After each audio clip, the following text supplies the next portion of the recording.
మండల కేంద్రంలో దాదాపుగా నాకు తెలిసిన కాడికి తెలంగాణలోనే మహాత్మా గాంధీ గ్రామీణ ఉపాధి హామీ చట్టాన్ని రక్షించుకోవడం కోసం ఐక్య ఉద్యమం కోసం జనవరి 26వ తేదీన ఇదే మండల కేంద్రంలో రైతుల్ని కాపాడాలని దాదాపు 1000 ట్రాక్టర్లు అనుకుంటా, నేను ఘోషణ లేదు 500 ట్రాక్టర్లతో జిల్లాలే కాదు రాష్ట్ర వ్యాప్తంగా పెద్ద ఆందోళన జరిగింది ఇదే గడ్డ మీద. అందుకని ఈ ఉపాధి హామీ చట్టాన్ని రక్షించుకోవడం కోసం ఇదే గడ్డ మీద 26 జనవరికి పెద్ద ఎత్తున ఆందోళన చేస్తే బాగుంటుందని మీరంతా ఆలోచించాలని చెప్పేసి కూడా కోరుకుంటూ ఈ అవకాశం ఇచ్చే మీ అందరికీ ఒక్కసారి ఇష్టం లేదు, వాడు అధిక తినడం వారికి ఇష్టం.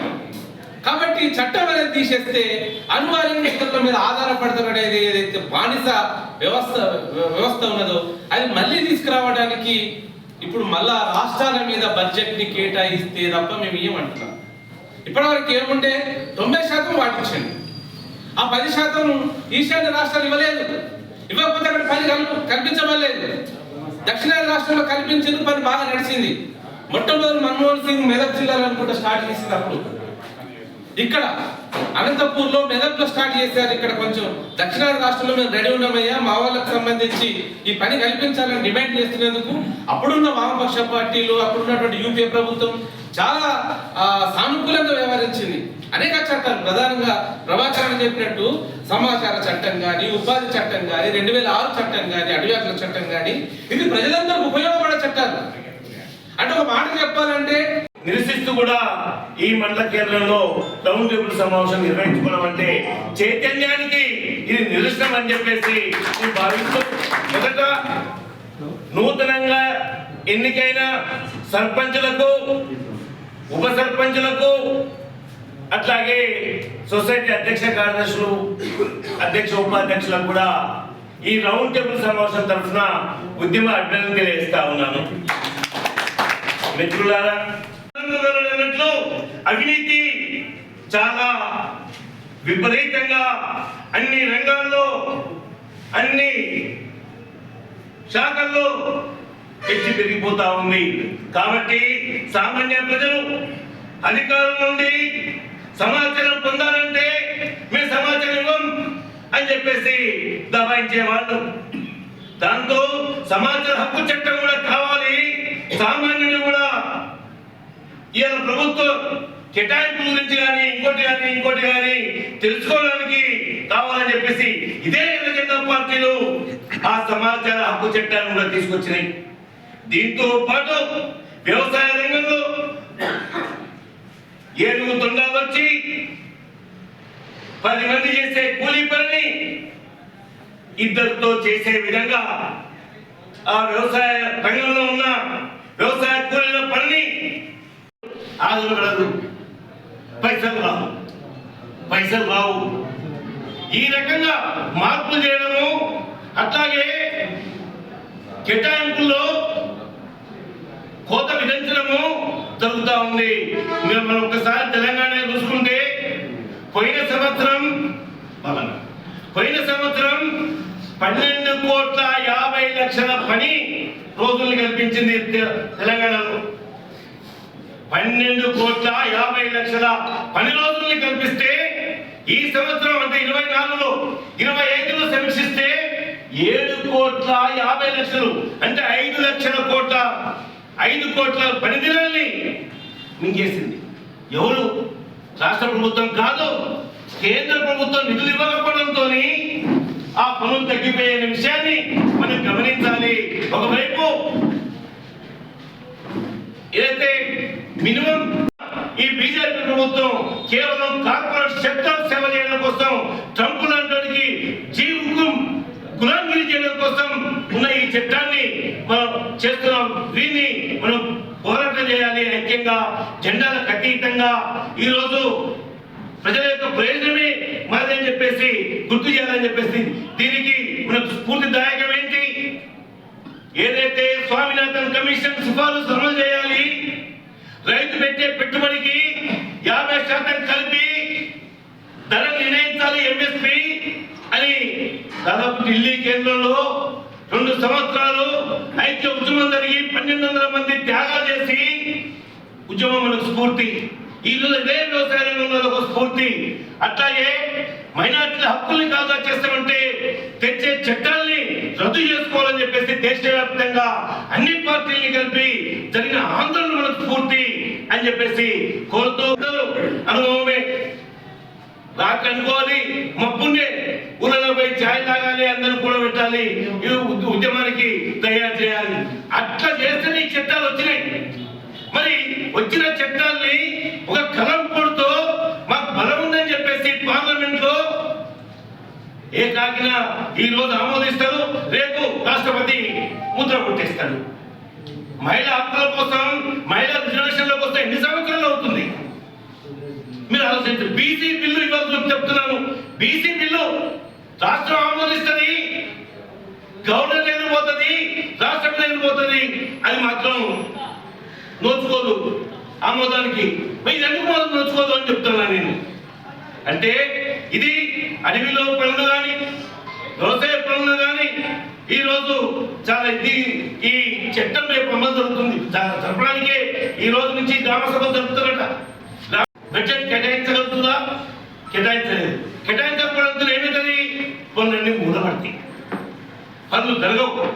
అందుకని పేరుతో సహా పాత చట్టాన్ని ఉండే విధంగా మనందరం కూడా ఆలోచించాలని చెప్పేసి మనం పోరాటం చేయాలని చెప్పేసి నేను కోరుతా ఉన్నాను. అంతేకాదు అయ్యా, ఈ ప్రభుత్వం వచ్చిన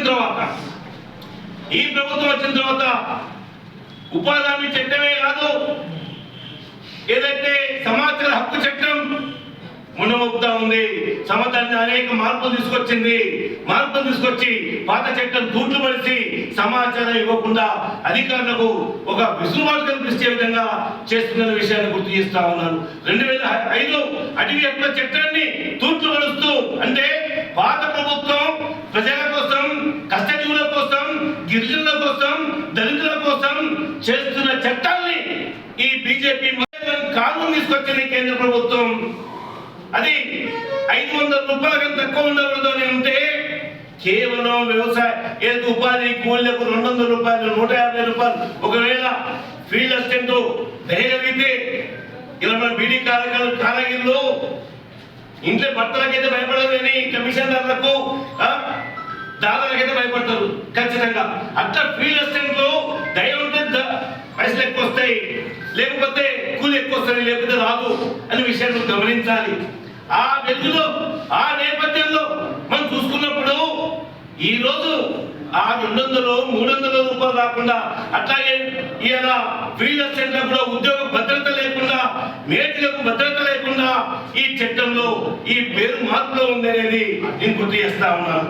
ఎందుకంటే అయ్యా, మనందరం కూడా గమనించాలి, మనందరం కూడా ఆలోచించాలి. ఒక చట్టం రావాలంటే దానంతా రాదు. ఈరోజే ఆంధ్రజ్యోతిలో నేను చూశాను.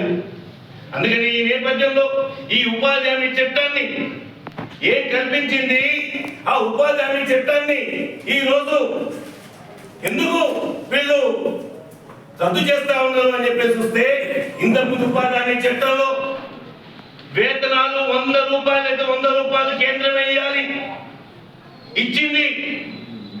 అట్లాగే ఏదైతే రాష్ట్రాలకు కేటాయించిన బడ్జెట్ కేంద్రమే ఇచ్చింది. కానీ మిగతా ఖర్చులలో 10% మాత్రం రాష్ట్రాలు భరించాలంటే దక్షిణాది చెప్పక తప్పట్లేదు అని చెప్పేసి కూడా నేను గుర్తు చేస్తా ఉన్నాను. మిత్రులారా, 2014లో పూర్వం యూపీఏ ప్రభుత్వంలో ప్రజలు ఎదుర్కొంటున్న సమస్యలకు పరిష్కారం ఏంటి? ఈ దేశంలో ఉన్న అటవీ సంపదను సృష్టించడమే కాదు, కాపాడడం కూడా. గిరిజనులు, ఆదివాసీలు ఆ అడవిలోనే ఉండి తమ జీవనాన్ని నడుపుతున్న వీరికి హక్కులు లేవు. ఫారెస్ట్ అధికారులు కానీ ఇది కానీ ఎప్పుడు వేధిస్తా ఉన్నారు అని చెప్పేసి ఆ యూపీఏ ప్రభుత్వంలో ఏదైతే మరి 10% ఈనాడు 10% ఖర్చు పెట్టి ఉపాధి హామీ పనిచేయనుడు 40% చేసి పెట్టి ఇలా వ్యవసాయంలో పని చూపిస్తారా? చూపించే పరిస్థితి రాదు.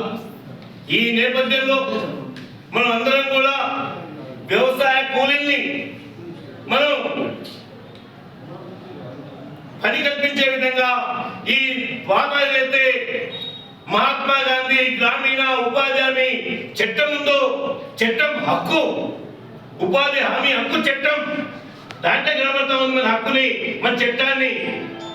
కానీ 2014 నుంచి ఈ చట్టాన్ని పేరు మార్చక ముందు నుంచే ముందుమోపడానికి అనేక కుట్రలు కుతంత్రాలు చేశారు. ఇలా ఒకటి అడుగుతా ఉన్నా, మార్పులో ఒక భాగం రోజుకు 2 సార్లు ఫీల్డ్ అసిస్టెంట్ కానీ మేటీలు కానీ ఉంటే వాళ్ళకి అనుభవం తెలుసు, ఉపాధి కూలీలకైతే పక్కా తెలుసు. 2 సార్లు డిజిటల్ చదివితే ఆ చట్టం చూపిస్తే అసలు ఎంత వ్యవసాయ కూలీలకు మంచి రక్షణ కలిగిస్తుంది. చిన్నపిల్లలున్న తల్లి కూలి పనికి పోతే అక్కడ ఎండలో టెంట్ వేయాలి, మహిళలకు మూత్రశాలల కోసం టెంపరీ కట్టాలి. చట్టంలో ఉంది, నేను చెప్పట్లేదు ఆ మాట. ఆ రోజు ఏదైతే యూపీఏ సర్కార్లో భాగస్వామ్యం ఉన్న కాంగ్రెస్ కానీ వామపక్ష పార్టీలు కానీ అన్ని ఆలోచించలేదు. అంతేకాదు అడిగిన ప్రతి ఒక్కరికి పని చూపించాలి. ఆ పని చూపించకపోతే 15 రోజుల్లో నిరుద్యోగ ప్రతి కట్టివ్వాలని చెప్పేసి ఆ చట్టంలో ఉంది. అంత పకడ్బందీగా పేర్కొంది. చెల్లింపు కూడా చేయాలని ఈ సమావేశం నిర్వహించడం అనేది మొదట అని చెప్పేసి భావిస్తా ఉన్నాను.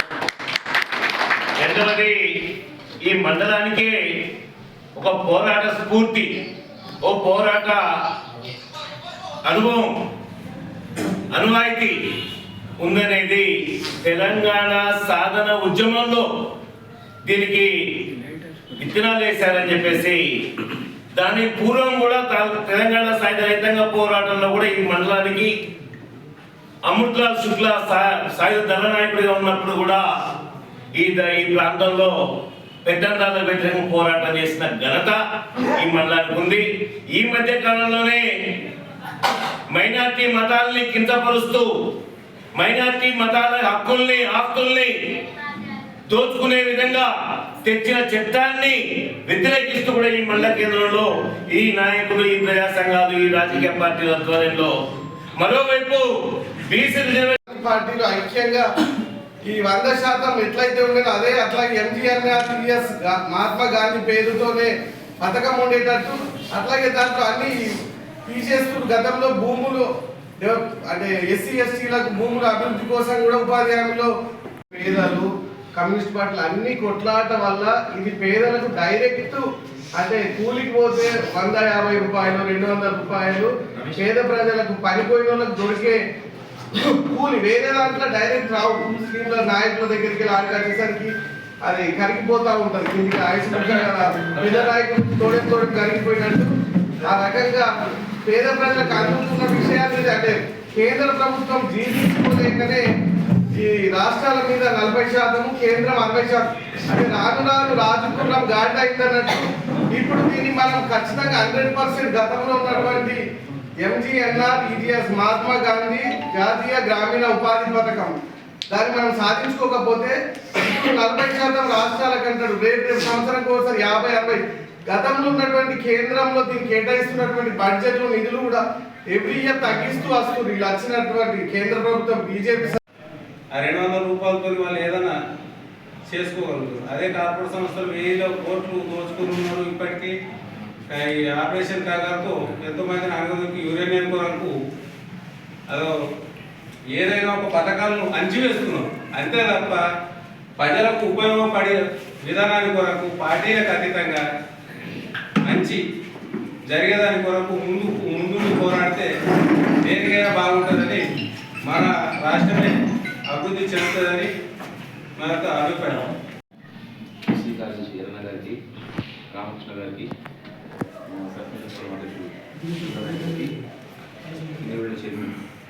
చేయాలనే దాంతో ఇది వేరే పేరు తెస్తామని చూస్తే దీన్ని ఊరుకోమని అఖిలపక్షం తరఫున నేను మా సిరికొండ మండల ముస్లిం కమిటీ తరఫున కేంద్ర ప్రభుత్వానికి హెచ్చరిస్తున్నాము.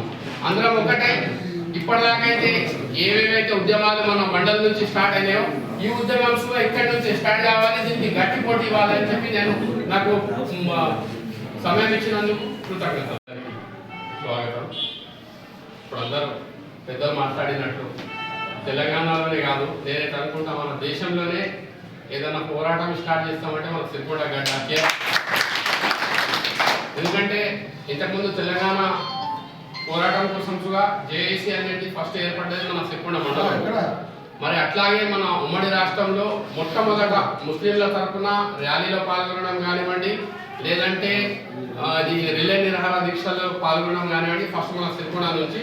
దానికి అధ్యక్షుడిగా నేనే, అప్పటి నుంచి ముస్లిం కమిటీ అధ్యక్షుడు నేనే ఉన్నాను దగ్గర 15 సంవత్సరాలు. అట్లాగే మొన్న అన్నగారి అధ్యక్షంలో ఏదైతే కేంద్ర ప్రభుత్వం వక్ఫ్ బోర్డ్ అమెండ్మెంట్ బిల్, అంటే ఆ వక్ఫ్ బోర్డుకు వ్యతిరేకంగా ఏదైతే బిల్లు తెస్తారని చెప్తే అప్పుడు ఫస్ట్ సిరికొండ జేఏసీ కమిటీ ఏర్పాటు చేసినాం. దాంట్లో అందరు ప్రతి పార్టీ వాళ్ళు కానీ ప్రతి కులం మతం భేదం లేకుండా అందరు పాల్గొంచుకున్నారు. అంటే ఈ రోజుగా ఏదైతే మహాత్మా గాంధీ ప్రభాకరణ వేదిక మీదకి రావాల్సిందిగా కోరుతూ ఆహ్వానిస్తున్నాం. కాంగ్రెస్ పార్టీ అధ్యక్షులు బాకారం రవణను వేదిక మీదకి రావాల్సిందిగా కోరుతూ ఆహ్వానిస్తున్నాం. ఉద్దేశించి ప్రభాకరణ ప్రారంభించవలసిందిగా కోరుచున్నాం.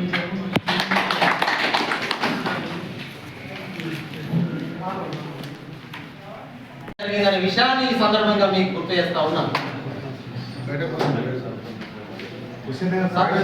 సర్పంచ్పురం అధ్యక్షులు మొదలైనటువంటి చట్టం దేశవ్యాప్తంగా బడుగు బలహీన వర్గాలకు, కింది స్థాయి ప్రజలకు ఒక పూట అన్నం తినడానికి ఉపయోగపడ్డటువంటి పథకం ఏదైనా ఉంది అని అంటే ఈ ఉపాధి హామీ పథకం అనే విషయాన్ని కూడా మనం అందరం గుర్తుంచుకోవాలి.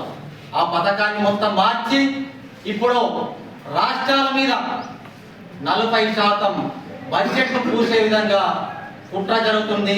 దానికి వ్యతిరేకంగా పోరాటం చేయాల్సిన అవసరం ఎంతైనా ఉందనే విషయాన్ని ఈ సందర్భంగా గుర్తు చేస్తా ఉన్నాం.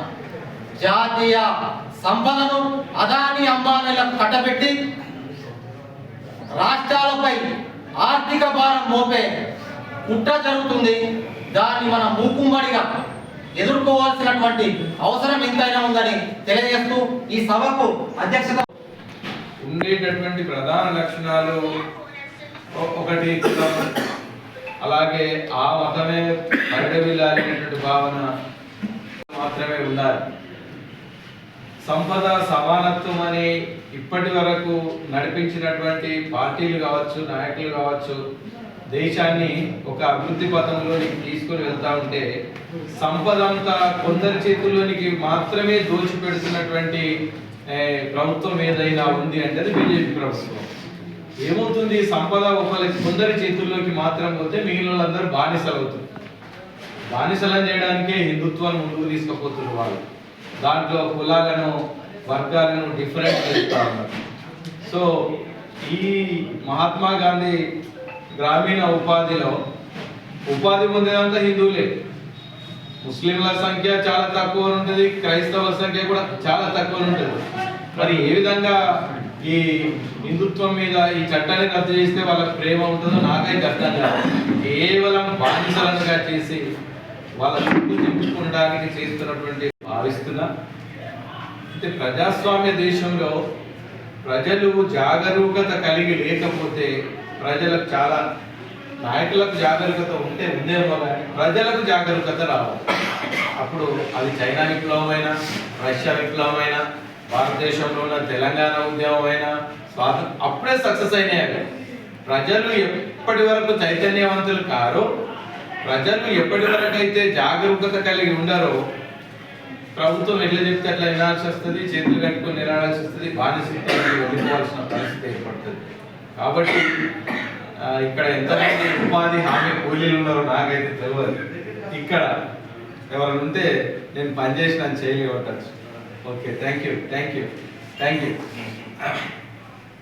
నేను చూసిన ఉపాధి హామీ హైదరాబాద్లో బీటెక్ చదువుతున్న విద్యార్థులు ఉపాధి హామీ చేస్తున్నారు.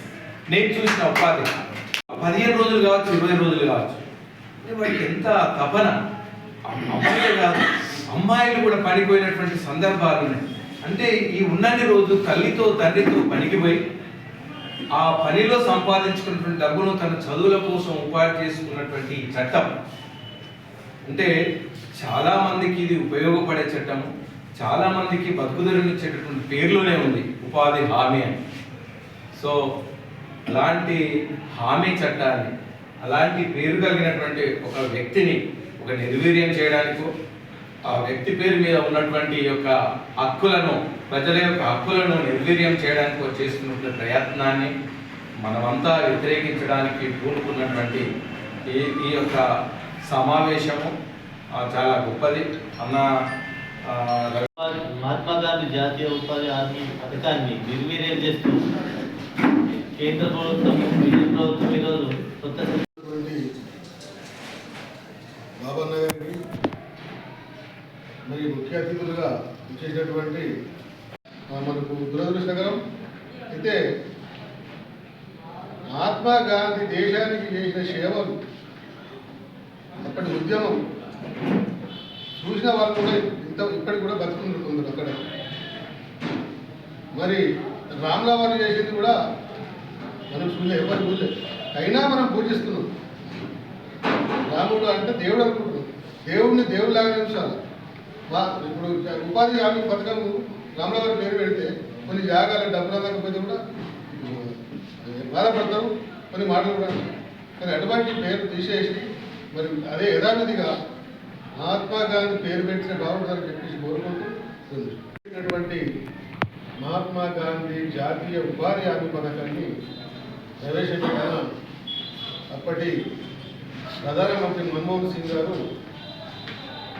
పెట్టినటువంటి కాంగ్రెస్ పార్టీ ఏదైతే ప్రవేశపెట్టారో దాన్ని రూపమాపాలని చెప్పేసి ఇప్పుడు కుట్ర పన్నుతున్నటువంటి బీజేపీ గవర్నమెంట్, కేంద్ర ప్రభుత్వం బీజేపీ కేంద్ర ప్రభుత్వం ప్రధానమంత్రి నరేంద్ర మోడీ గారు మరి దీన్ని వాళ్ళు పెట్టిన పేర్లను పూర్తిగా తుడిచివేయాలని చెప్పేసి మరి కూలీలకు కూడా, ఉపాధి హామీ కూలీలకు కూడా మరి కూలీ లేకుండా చేయాలని చెప్పేసి ఒకటి రామ్ బీబీజీ రామ్ అంటే నాకు అర్థమవుతుందని రామ్ల వారి పేరు పెట్టారు. రామ్ల వారు మనం చూడలేదు, రామ్ల వారిని కూడా ప్రతి చాలా మంది పేదవాళ్ళు కోల్పోతారని ఈ కేంద్ర ప్రభుత్వం తీసుకున్నటువంటి నిర్ణయాలను వెంటనే విరమించుకుంటే బాగుంటుందని చెప్పేసి మేమందరం ఇక రౌండ్ టేబుల్ సమావేశంలో మాట్లాడడం, హెచ్చరిక జారీ చేస్తున్నాం. అదేవిధంగా ఈ ఉపాధి హామీ వలన చాలా లాభాలు. కొంతమంది ఒకరిని చూసుకుంటే ఒకరు పని చేయడానికి ముందుకు వెళ్తారు. అదే లేకపోతే వాళ్ళు పోతలే వీళ్ళు పోతలే అని చెప్పేసి ఆ పథకాలను వేరెక్కడ మార్చుకొని పెద్ద పెద్ద కార్పొరేట్ సంస్థలకు కానీ వివిధ రంగాలకు డబ్బులను మళ్లించి వాళ్ళే పైశాచిక ఆనందం పొందుతారు. కాబట్టి ఈ ఉపాధి హామీ పథకం అనే జాతీయ పేద ప్రజలకు ప్రతి గ్రామాన మినిమం 100 రోజులు పెట్టారు. దాన్ని 150 రోజులు ఇంతకుముందు మన వయస్సున్నప్పుడు దాన్ని ప్రతిపాదించారు. తొలి విడతగా మన సిరికొండ మండలంలో రౌండ్ టేబుల్ సమావేశం ఏర్పాటు చేయడానికి ముఖ్య పాత్ర వహించిన పెద్దలందరికీ ప్రత్యేక ధన్యవాదాలు తెలియజేసుకుంటూ, మరియు ఈ కార్యక్రమానికి వచ్చినటువంటి సర్పంచులకు మరియు అధ్యక్షత బాబాన్న గారికి, నరేష్ గారికి, నర్సయ్య గారికి, వాళ్ళ రాజకీయం కోసం అటు ముస్లింలు అని చెప్తూ ఇటు టీచర్స్ అని చెప్తూ గత 11 సంవత్సరాలు గడిపారు. మరి ఈరోజు మనం చెప్పినట్టు కదా, ఉపాధి హామీ జాతీయ గ్రామీణ ఉపాధి హామీ పథకం ఆ రోజు యూపీఏ గవర్నమెంట్లో 17 పార్టీలు ఉండే. ఆ రోజు కమ్యూనిస్టులు కావచ్చు, అన్ని పార్టీలు కలిసి ఒక రూపకల్పన చేసింది అన్నగారు చెప్పినట్టు కదా. దాంట్లో ఎందుకంటే ఆ పనిపోతే వాస్తవంగా ఒక దెబ్బ జరిగినా అక్కడ ప్రత్యక్షంగా ఏర్పాటు చేయాలి, వాటర్ చేయాలి. సపోజ్ వికలాంగులు ఉంటే కూడా వారికి 50% పని, 50% వాళ్ళకు టైం కూడా తక్కువ ఉంటుంది. పూర్తిగా జీతం ఇస్తూ అంటే దాంట్లో చాలా కొత్తగా మంచిగా ఉన్నది. అలాంటి ఒక లోక్సభలో మన లోక్సభలో తీర్మానం చేసి దానికి ఒక రూపాయి చట్టం తీసుకొచ్చి ఆ పేరు కూడా బీజేపీ అంటే ఒక మతం చెప్పే పార్టీ. వాళ్ళకి ఇప్పుడు కూడా ఈ 11 సంవత్సరాల్లో మోడీ గారు ఒక్క రోజు కూడా ప్రెస్ మీట్ పెట్టి మేము ఈ అభివృద్ధి చేస్తున్నాం అనే అంశం మీద ఎప్పుడు మాట్లాడలేదు. ఎప్పుడు మాట్లాడినా మతాల్ని కులాల్ని రెచ్చగొడుతూ అదే ఆయన మొన్ననే కేజ్రీవాల్ ఇప్పిండు మా సీఎం ఒక నెల కింద. మోడీ గారు ఇంకెన్ని రోజులు మీరు మతాల పేరు చెప్పి రెచ్చగొడతారు, మీరు చేసిన గత 11 సంవత్సరాల్లో అభివృద్ధి పేరు చెప్పండి అన్నాడు. మరి మనం చూసుకుంటే గతంలో మోడీ గారి కన్నా 100 రెట్ల ఎక్కువ ఉన్నటువంటి మన్మోహన్ సింగ్ గారు ఈరోజు ఇలా మన దేశం ఈ విధంగా మనం ఉన్నామంటే ఆ రోజు సంస్థలు తీసుకొచ్చి ఒక తాటిపై తీసుకొచ్చి ఆర్థిక రంగాన్ని బలోపేతం చేసినటువంటి వ్యక్తి మన్మోహన్ సింగ్ గారు. కానీ ఇలా మోడీ గారు నమస్కారాలు తెలియజేస్తూ ప్రధానంగా బీజేపీ ప్రభుత్వం చెప్తున్న విషయం పేరు మార్చిండ్రు అని మాట్లాడుతున్నారు. పేరు మార్చితే మనకు కూడా అభ్యర్థి కూలీలు, చిన్న సన్నకారు రైతులు హైదరాబాద్ లాంటి పట్టణాల్లో బిచ్చమెత్తుకుంటున్నారు. అదే డిచ్పల్లి ప్రాంతంలో ఒక తల్లి అడకచ్చి చేయకపోతే కొట్టే కొడుతున్నాడు. అది సోషల్ మీడియా వస్తున్నది. ఏమని నాకు పని లేదు, నువ్వైనా రోడ్డు మీద అడుక్కొస్తే నేను బతుకుతాననేటువంటి స్థితి ఉన్నది. అంటే ఉపాధి హామీ పథకం లాంటిది లేకపోతే గ్రామాలలో ఉండేటటువంటి చిన్న సన్నకారు రైతులు, కూలీలందరూ కూడా తప్పనిసరిగా మరోసారి వలసలు పోయినటువంటి స్థితి ఉన్నది. అడక తినేటువంటి పరిస్థితి ఉన్నది. ఇది ఇంతకే ఆగదు. ఏమైతుంది? తప్పనిసరిగా ఎవడైతే డబ్బులు ఉన్నాడో, ఎవడైతే మా గురించి ఆలోచిస్తున్నాడో వారి సంగతి చూసేటటువంటి పరిస్థితులు వస్తాయి. అంటే ఒకటే రకంగా జరగదు. ఏ ఉద్దేశంతోనైతే ఈ చట్టం వచ్చిందో, ఏ ఉద్దేశం కోసమైతే ఈ చట్టాన్ని ఆ రోజు 2005లో ప్రవేశపెట్టిండ్రో దాని జీవనం కంప్లీట్ తీసేస్తున్నారు. ఏమని ఉంది అందులో? ఒకవేళ ఏ కూలీకైతే పని లేదని అతడు గ్రామ పంచాయతీలో దరఖాస్తు చేసుకుంటే 15 రోజులలో పని కల్పించకపోతే 15 రోజుల తర్వాత సగం కూలీ కల్పించాలా అని ఉండని. లేకపోని వాడికి హామీ ఇవ్వటం, అది వాడికి హామీ ఇచ్చే బాధ్యత ఎవరిది?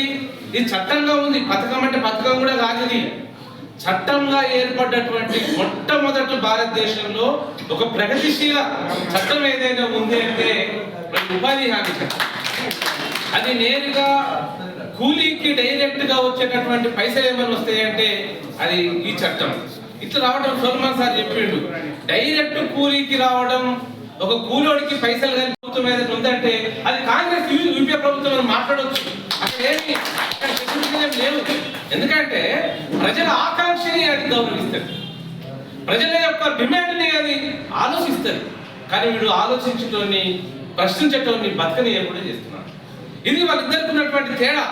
అందుకని అప్పుడు 2005-6లో వచ్చినటువంటి చట్టాలన్నీ ఒకటి తీసేసేటటువంటి కుట్ర ఈ 11 సంవత్సరాలుగా కొనసాగుతుంది. ఈ ఉపాధి హామీ చట్టం పేరు మార్చి సరిపోయింది కదా అని అనుకుంటే పేరు మార్చడం కాదు, 40% రాష్ట్రాల మీద బడ్జెట్ వేయటం, అట్లాగే తప్పనిసరిగా పని కల్పించాలనే ఒక వ్యవహారాన్ని తీసి పడేసింది. మాకు పని ఉంటే చేస్తామని అంటారు, పైసలు ఉంటే చేస్తామంటారు. పైసలు ఉంటే, పని ఉంటే వాడు చేస్తాడట. పని లేకపోతే ఎవడు ఇవ్వాలి? ఇప్పటికే హైదరాబాద్ లో 10 లక్షల మంది గ్రామాల నుంచి పోయి బిచ్చగాళ్ళు అవుతున్నారని లెక్కలు చెప్తున్నారు. ఆంధ్రజ్యోతిలో ఆ పత్రికలు వస్తున్నారు. వాళ్ళంతా ఎవరు? పొట్ట గడుపుకుని నిరుపేదల కూలీలకు వెళ్ళే వ్యక్తులకే ఈ ఉపాధి హామీ పథకం ద్వారా ఒక 100-200 లబ్ధి చేకూరుతుంది. వాళ్ళు జీవనం గడుపుకోవడానికి వర్తిస్తుంది. కాబట్టి దీన్ని ఈరోజు కేంద్ర ప్రభుత్వం ఏ విధంగా నిర్వీర్యం చేయాలనే ఉద్దేశంతో రాష్ట్ర ప్రభుత్వాల మీద 40% మంది రుద్దుతూ మొత్తాన్ని ఈ పథకాన్ని ఎత్తివేసే ఉద్దేశం చేస్తుంది. కాబట్టి ఈ కేంద్ర ప్రభుత్వం వైఖరిని మనం ఖచ్చితంగా నిరంకుశత్వాన్ని మనం పోరాడి గెలవాలనే ఉద్దేశంతో ఈ కార్యక్రమం నిర్వహించినటువంటి మన పెద్దలందరికీ ధన్యవాదాలు చెప్తూ, కాబట్టి మన ఈ కార్యక్రమం గతంలో తెలంగాణ ఉద్యమంలో ఏ విధంగా అయితే మనం ముందుకు తీసుకెళ్ళడము. ఆ విధంగా ఈ కార్యక్రమాన్ని మన తెలంగాణ ఉద్యమంలో మన సిరికొండ గ్రామం మండలం నుంచి పోరాటం చేయాలని ఆకాంక్షిస్తూ సెలవు తీసుకుంటున్నాను. అంటే గతంలో ఒక గ్రామాలలో పండుగ వాతావరణం ఉంటుండే. వ్యవసాయ పనులు అయిపోయిన తర్వాత ప్రతి ఒక్క రైతు కానీ కూలి కానీ కులాలకు అతీతంగా మతాలకు అతీతంగా అందరం కూడా నేను కూడా ఉపాధి హామీలో పనిచేసిన సందర్భాలు కూడా ఉన్నాయి. అన్నగారు చెప్పినట్టు ఇలా బీటెక్ చేసినటువంటి కూడా హాలిడేస్ వచ్చిన సందర్భంలో గ్రామాలలోకి వచ్చి పనులు చేసుకొని వాళ్ళు ఫీజులు కట్టుకున్న సందర్భాలు కూడా చాలా ఉన్నాయి. మరి ఇటువంటి మహోత్తరమైనటువంటి మంచి కార్యక్రమాన్ని అప్పటి మన మన్మోహన్ సింగ్ గారు మరియు పేద ప్రజలు 3 పూటలు తిరిగి పని లేని సందర్భంలో ఉండాలనే ఉద్దేశంతో అందరికీ పని కల్పించాలనే ఉద్దేశంతో ఈ యొక్క కార్యక్రమం తీసుకోవడం జరిగింది. ఈ యొక్క కార్యక్రమాన్ని మరియు ఈ బీజేపీ ప్రభుత్వం పారిశ్రామికవేత్తలకు కొమ్ము కాస్తూ ఈ యొక్క కార్యక్రమానికి తూర్చు వచ్చే విధంగా వ్యవహరిస్తుంది. కాబట్టి తస్మాత్ జాగ్రత్త బీజేపీ బిడ్డలారా, ఈ రోజు నుంచి అయినా మీ పతనం చాలా అవుతుంది. ఈ రోజు ఉపాధి హామీ దానికి మహాత్మా గాంధీ ఎన్నో త్యాగాలు చేసిండు. ఎంతో మందికి దారి చూపెట్టిన మహాత్మా గాంధీ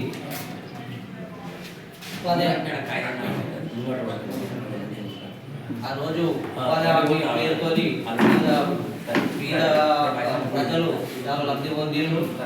100 రోజులు ఉపాధి పొంది వాళ్ళ ఆకలి తీర్చుకున్నారు. మరి ఒక మహాత్మా గాంధీ ఉపాధి హామీతోని పేద రైతులకు పంట పొలాల్లో అన్ని రకాల పనులు జరిగి అలాగే రోడ్లు కానీ సాగు వ్యవసాయ సాగుకు పనులు కల్పించిళ్ళు. అలా అన్ని విధాలుగా ఆ యొక్క ఉపాధి హామీతోని ప్రజలకు లబ్ధి పొందింది. ఇప్పుడు ఆ యొక్క పేరు తీసేయడం వల్ల వాళ్ళు మౌషిక ఆనందం పొందడమే తప్పించి ప్రజలకు ఎలాంటిది కూడా అది బాధాకరమైన విషయం. ఆతురం గాడ్సెట్ అది మీరు తెలుసుకోవాలని చూపిస్తున్నాను. ఆ గాంధీని చంపినామంటే ఈ నాతురం గాంధీ పేరు తీస్తే ఇలాంటి వాళ్ళు టెర్రరిస్టులు ఉండాలా దేశాన్ని నాశనం చేయడానికి ఇది ఒక మద్దతుతో పాటు బీజేపీ చేస్తున్న ప్రయత్నం ఇది ఉంది. కాబట్టి దయచేసి సోదరులారా, మన అక్కలు చెప్పినట్టు మన సిరికొండ మండలం అనేది చాలా ఉద్యమాల గడ్డ. ఇక్కడి నుంచి మనం అందరము కలిసి పోరాటం చేసి ఈ చట్టాన్ని ఖచ్చితంగా రద్దు చేసే పోరాటం చేయాలని చెప్పేసి నేను కోరుతున్నాను. మరియు మనము కూడా ఇక్కడ తీర్మానం కూడా చేయాలి. ఇక్కడ ఉన్నవారు ప్రతి మండలానికి పోయి మనము అంటే మా